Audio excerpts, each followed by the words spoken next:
শুভ সকাল। শুরু হলো আরো একটি নতুন দিনের।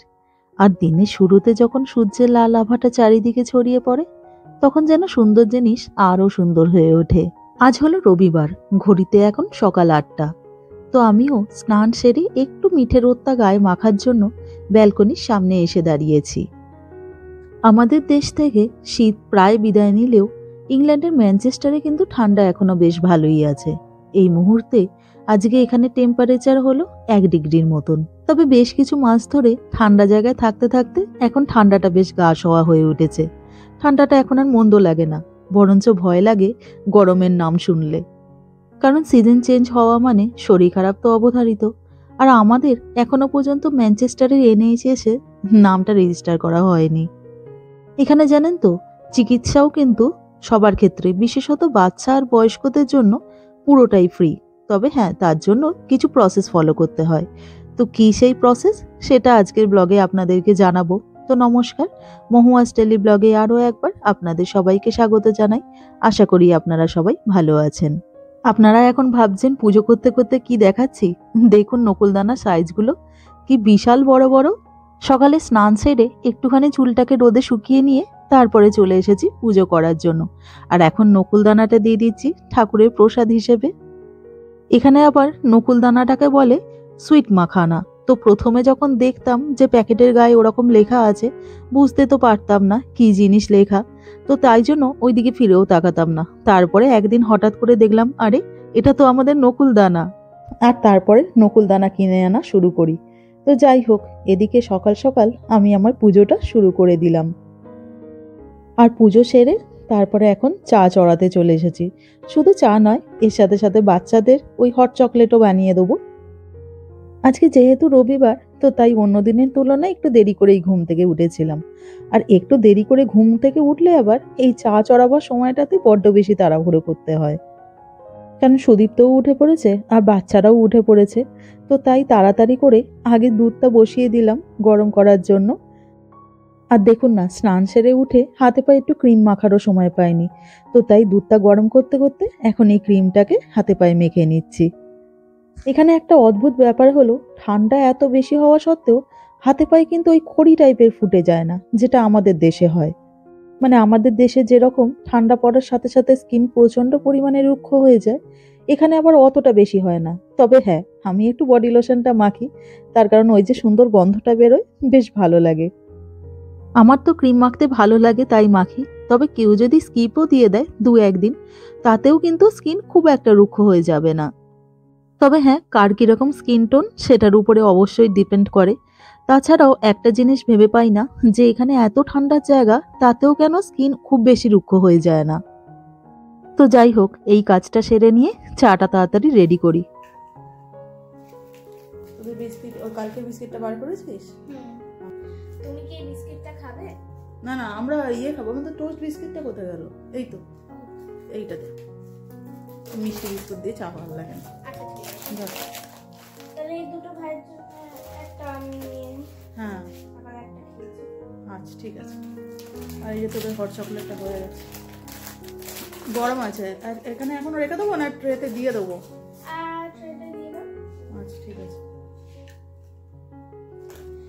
তোমরা কি দুটো টোস্ট খাবে নাকি একটা? একটা একটা।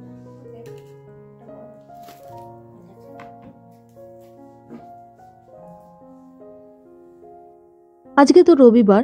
গতকাল অর্থাৎ শনিবারে সকাল সকাল একটু বেরিয়ে পড়েছিলাম একটা বিশেষ কাজ মেটাবার জন্য। ভিডিও শুরুতে ওই যে বলছিলাম, আমাদের এখনো পর্যন্ত ম্যানচেস্টারের যে NHSটা আছে সেখানে নাম রেজিস্টার করা হয়নি। তো সেই কাজটা সারার জন্যই আমাদের সামনাসামনি একটা ওষুধের দোকান আছে, বুটস। তো সেখানে যাচ্ছি। অ্যাকচুয়ালি এই কাজটা আমাদের আরো অনেক আগেই সেরে নেওয়া উচিত ছিল, অনেকটাই প্রায় দেরি করে ফেলেছি। কারণ এখানে এসেছি প্রায় 1 মাস হতে চললো, কিন্তু এখানে আসার পর থেকে এ কাজ ও কাজ করতে করতে আসল কাজটাই সারা হয়নি। আর তারপরে 2 সপ্তাহ আগে আমরা বুটসে গিয়েছিলাম। তো ওরা তখন বলেছিল ফোন করতে এবং ফোনের মাধ্যমে অ্যাপয়েন্টমেন্ট নিতে, কিন্তু ফোন তো ধরছেই না। তো তাই ভাবলাম আজকে চলেই যাই বুটসে। এই যে চলে এসেছি। এটাই হলো বুটস, এখানকার ওষুধের দোকান। অনেকটা ওই আমাদের দেশের অ্যাপোলো টাইপের। তো প্রত্যেকটা বুটসেই যে জিপি বা NHS এইসবের সুবিধা থাকে তা নয়, তবে এটাতে আছে, তাই এখানে চলে এসেছি। আর এদিকে আবার দেখুন না, আমার ছেলে তো বায়নার কোনো শেষ নেই। ওদিকে লিফট আছে, তা সত্ত্বেও ওর ইচ্ছা যে এসকালেটারে করে উপরে উঠবে। তো সুদীপ্তকে ওই প্র্যামটাকে নিয়েই এসকালেটারে করে উপরে উঠতে হয়েছে। এটা হলো ফার্স্ট ফ্লোর। তো ছেলের বায়না সামলানোর জন্য আমরা এসকালেটারে করে ফার্স্ট ফ্লোরে উঠেছি, কিন্তু জিপিটা হচ্ছে সেকেন্ড ফ্লোরে। তো তাই জন্য আবার লিফট নেওয়ার জন্য ওই দিকে এগোচ্ছি। আর এই বুটসটা সত্যিই এত বড় যে দেখছি জামা কাপড় পর্যন্ত এখানে বিক্রি হচ্ছে।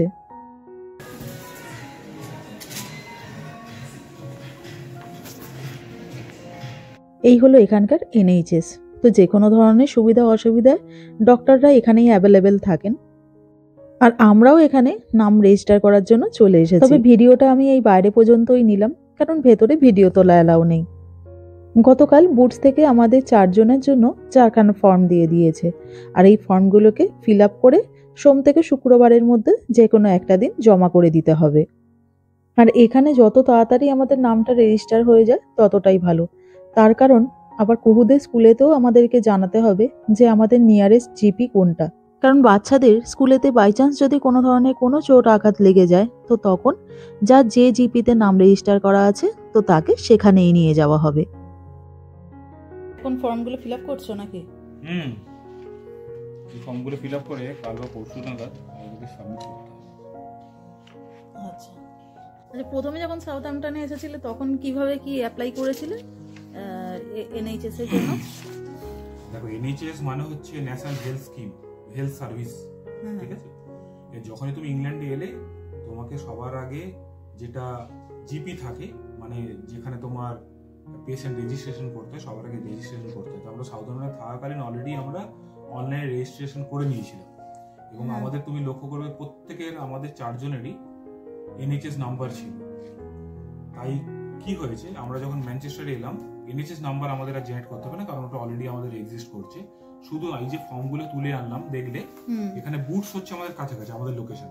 এই বুটসে জিপি আছে, সেইখানে দেখলাম কালকে গিয়েছে। দেখলে এই ফর্মগুলো দিয়েছে 4 জনের, যেটা অনলাইনেও ফিল আপ করা যায়, আমরা অফলাইনে করছি।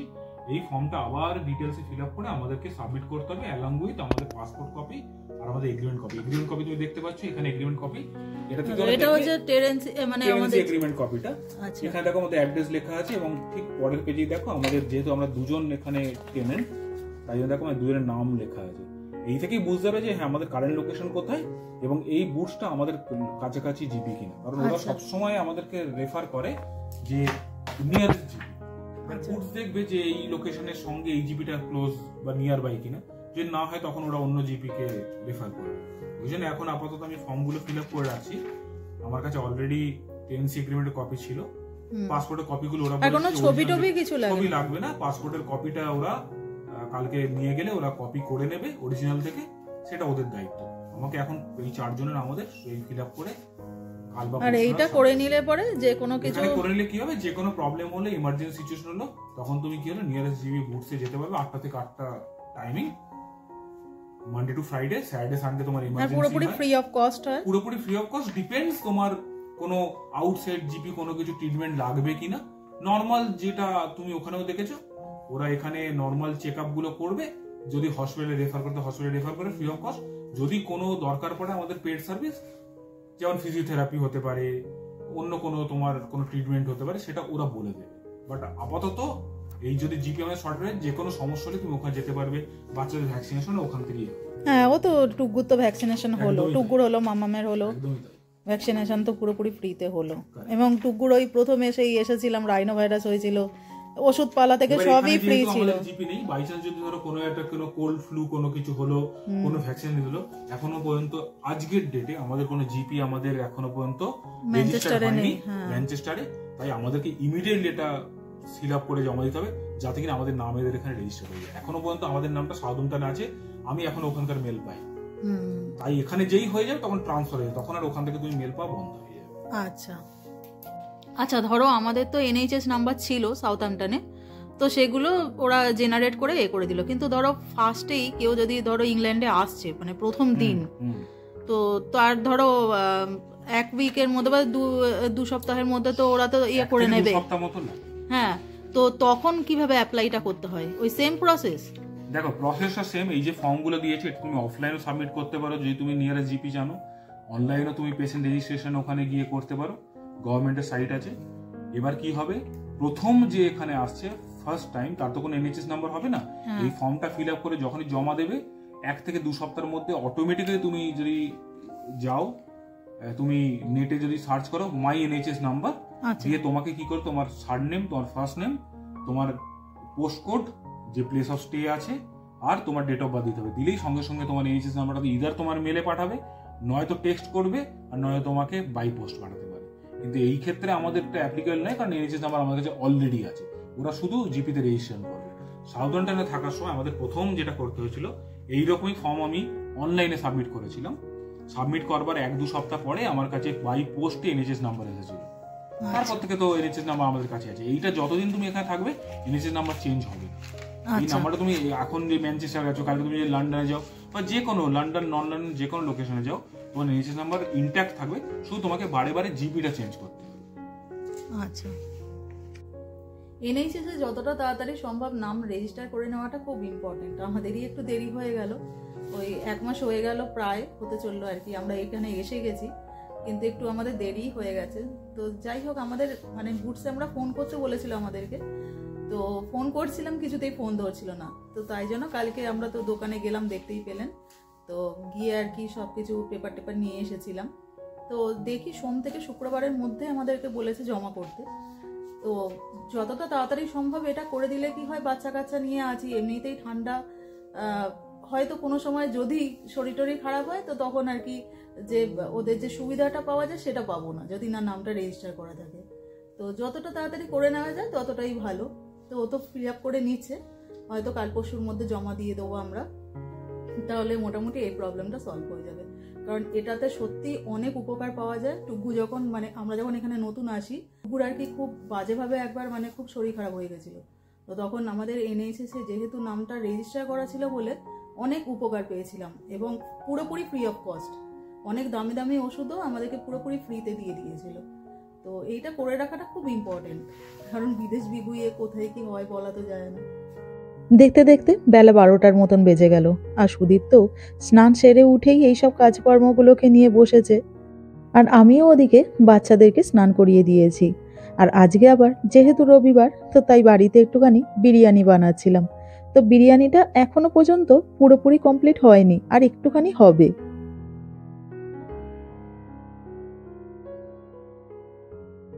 এখানে যেহেতু আমার কোনো বড় হাঁড়ি বা ডেকচি নেই, তো একটা বড় কড়াতে করে বিরিয়ানিটা বসিয়েছিলাম। আর বিরিয়ানিটাতে যাতে ভালো করে দম দিতে পারি, তো তাই জন্য কড়ার মুখটা একটুখানি ওই ফয়েল পেপার দিয়ে মুড়ে দিয়েছিলাম। প্রায় 40 মিনিট ধরে এটাকে দমে বসিয়ে রেখেছিলাম। আর এখন বিরিয়ানিটা একেবারে রেডি হয়ে গেছে, আর ওদিকে টুগুর খাবারও সময় হয়ে গেছে, তো তাই টুগুর খাবারটা এবার বেড়ে নিচ্ছি।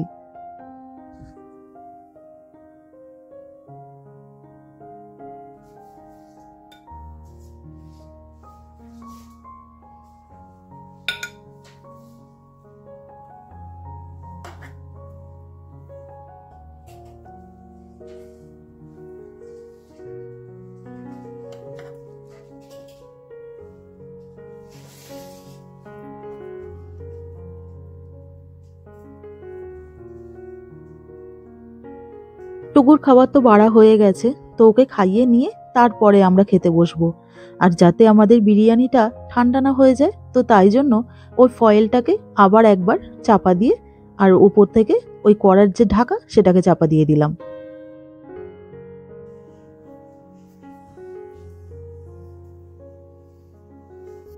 টুকুর খাওয়া হয়ে গেছে, আর কুহু এখনো বসে বসে খাচ্ছে, আর আমার আর সুদীপ্তর খাবারটা বেড়ে নিলাম, আর সাথে একটুখানি স্যালাড কেটে নিয়েছিলাম। কেমন হয়েছে বললি না মামা? তাড়াতাড়ি খাওয়া দাওয়া কমপ্লিট কর। ভাইয়ের কমপ্লিট হয়ে গিয়ে ভাই জল খাচ্ছে, দেখ জল খাচ্ছে না জুস খাচ্ছে, কি একটা খাচ্ছে, বিরিয়ানি খেয়ে অরেঞ্জ জুস, কি ভালো। চলে এসো, খাবারটা ঠান্ডা হয়ে যাচ্ছে। স্যালাড নিলে না? আমি জাস্ট দোকানে কাছে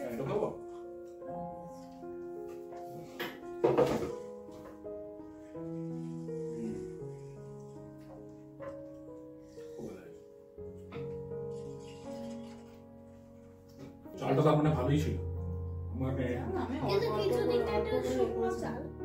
শুকনো নয়, ওটাকে বিরিয়ানি চাল বেশি গলায় না, বেশি গলে গেলে ভালো লাগে না বিরিয়ানির চাল। বিরিয়ানি এরকম একটু ঝরঝরে হলেই ভালো লাগে। বিরিয়ানি সবসময় ঝরঝরে হয়। আমরা তো এদিকে রবিবারে খাওয়া দাওয়া শুরু করে দিলাম, আর আজকের ভিডিওটাও তাই এখানেই শেষ করছি। তো আমার আজকের এই ভিডিওটা আপনাদের কিরকম লাগলো অবশ্যই কমেন্ট করে জানাবেন, আর পারলে চ্যানেলটাকে সাবস্ক্রাইব করে দেবেন। তো সবাই ভালো থাকবেন, সবাই সুস্থ থাকবেন। খুব শীঘ্রই দেখা হবে আরও একটা নতুন ব্লগে। নমস্কার।